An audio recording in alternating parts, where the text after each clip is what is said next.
December the 28th, 1978. We're losing an engine. United Airlines Flight 173 is less than 35 kilometers from Portland International Airport. It's flamed out. Why? You can fly a DC-8 or any transport airplane with one engine inoperative. John Cox is a commercial pilot and aviation expert. Requires a lot of airmanship. Pilots train every time they're in a simulator in case of a loss of an engine. All right. Thing to remember is don't worry. Captain Malbon McBroom, a veteran of the Second World War, is one of United Airlines' most experienced pilots. His first officer, Rod Beebe, has more than 5,000 hours flying experience. The first officer was relatively new on the airplane. He had probably been on it 6 months or maybe less. He was an experienced pilot, but he'd been flying other equipment. Flight engineer Forrest Mendenhall is the third member of the crew. Okay. It's his job to monitor the DC-8's 3 remaining engines.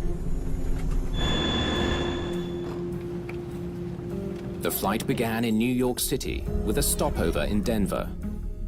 It's 3 days after Christmas. Many of the 189 people on board are returning from their holidays. 17-year-old Amy Connor is flying back to boarding school in Washington State. I picked up the flight in Denver, and everything seemed to go normally. I got to my seat. I was sitting in between 2 very nice people. In the cockpit, All right. the pilots are focused on getting their plane to the airport.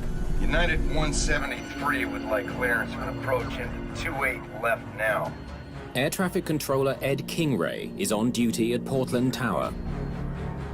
I was working radar that night down in the radar room. But as I recall, it wasn't all that busy at the time. United 173 Heavy. Okay, roll out heading 010 to runway 28 left. He clears Flight 173 to land on the airport's longest runway. He said, we'll be heading in for a landing now. In this case, he was coming from the east, so he lined him up for a straight in. You're gonna lose number 3 in a minute, too. The plane's engines are flaming out, one after another.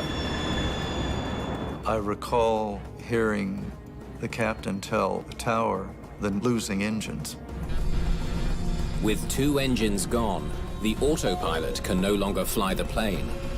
McBroom must get the crippled DC-8 to the airport himself.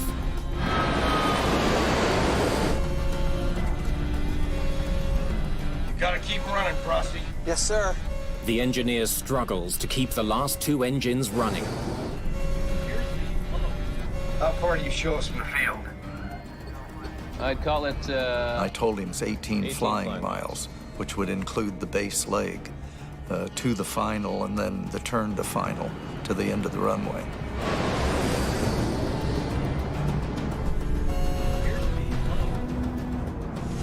We just lost 1 and 2. Flight 173 has now lost all 4 engines. The cabin lights all went out. That we all assumed was an indicator that something was wrong.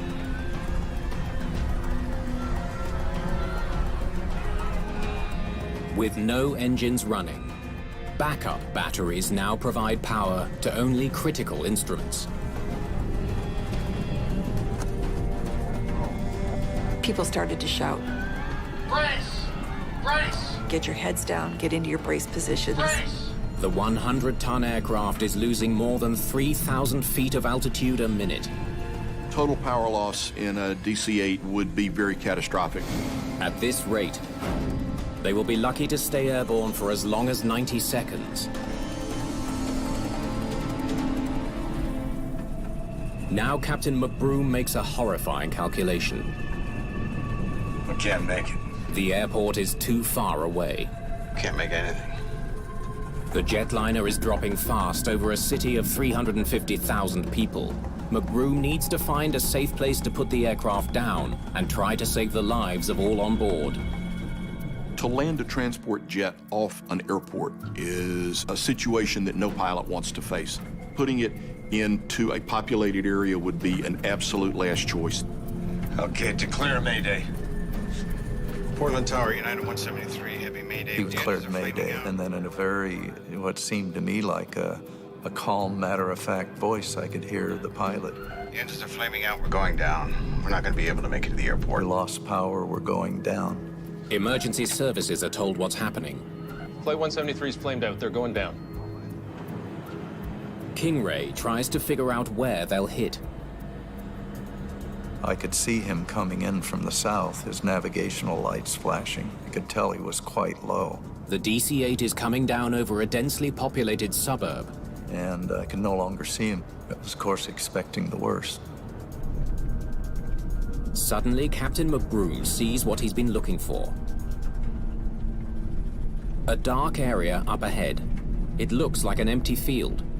The place that you want to put it is where there's minimum buildings, the most open area possible, because the 200,000 pounds plus jet arriving at 140 knots, which is 160 plus miles an hour, it's going to do a lot of damage to the things on the ground. Putting the plane on this narrow strip of land is McBroom's best bet. But as he gets closer, he realizes it isn't an open field. We can't make it.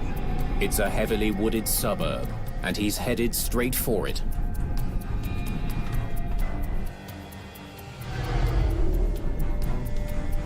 If they're woods and that's all you have, then you're going to have to deal with it.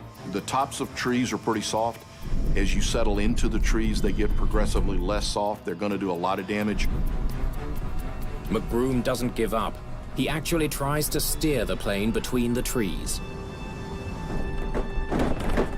The passengers still assume they're about to touch down on a runway. We clipped the top of a few trees, and that felt like we were making the initial landing at the airport. So my first sense was, you know, hooray, we're there. And then all hell broke loose. There was this enormous noise. I can't even begin to describe what kind of noise it is. It's physical. You can feel it in your bones.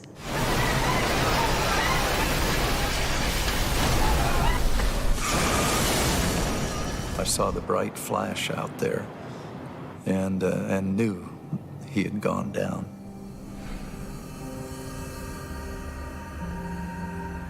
The plane carves a 500-meter-long path through the trees.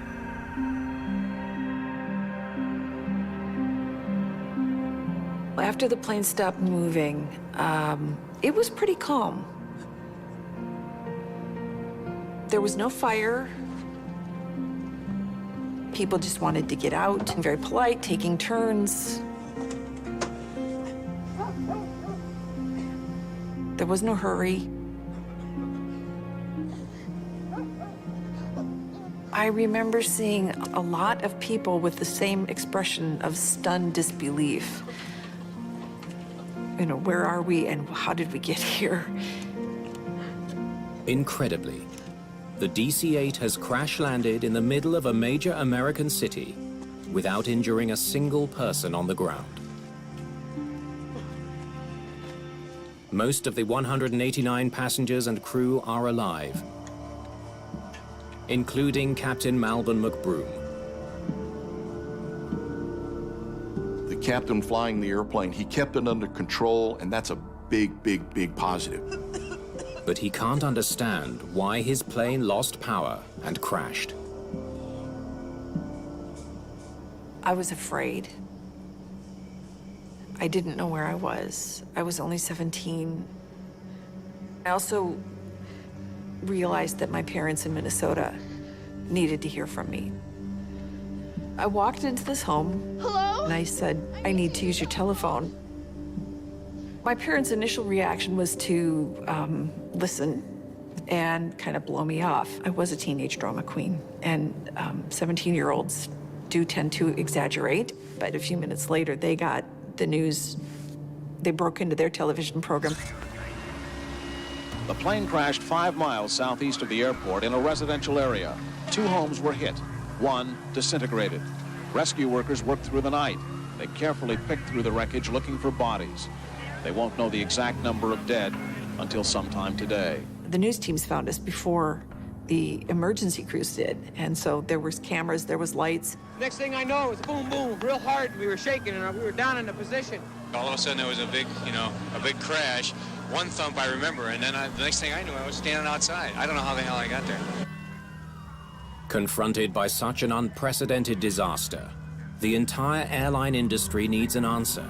How could a DC-8 crash 10 kilometers short of the airport on a calm, clear night?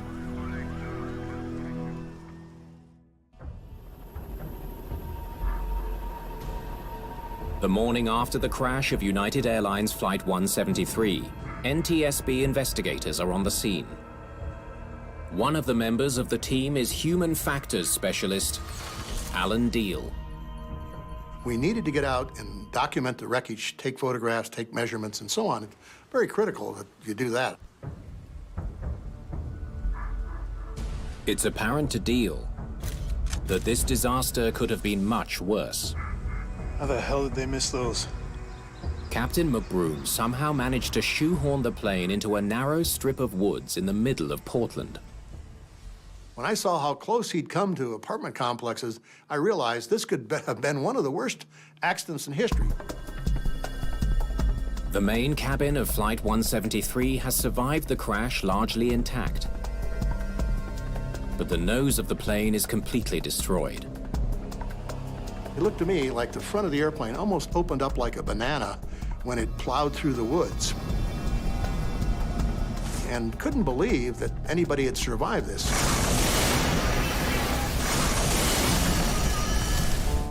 Eight passengers and 2 members of the crew are dead.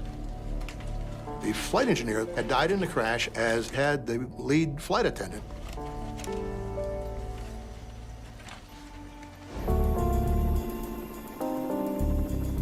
Investigators hope survivors can provide some insight into what brought this jet down.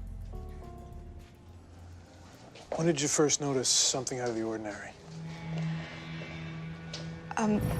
They learned that just over an hour before the crash, the passengers heard a terrifying sound. We heard a loud thud and felt the plane jolt. The whole plane just shook. It was a jarring sensation. What was that? And of course, everybody wanted to know what it was. What was that? Lots of conversation starters. What do you think that was? Lots of guessing. A man with a flashlight came down the aisle. One of the pilots comes back to the passenger cabin. At this point, I started realizing something really was wrong. Excuse me, how do I look out the window here? That something wasn't working the way it should be, and they weren't telling us about it yet. The pilot is searching for something in the darkness. We're all wanting to know what was going on. Then the captain came on the PA. Ladies and gentlemen, this is your captain speaking. The pilot finally got on and said, "We're having trouble with the landing gear." We're not sure whether or not it's working correctly. We'll be running a few routine checks. Captains are always focused on the safety of the passengers. It comes with the job. That is, if the airplane is experiencing an abnormality, what's the effect on the passengers and crew? Do we need to descend? What do we need to do to make sure that everybody gets through this abnormality with the minimum negative effects? How did the cabin crew react? They told us to prepare for an emergency landing.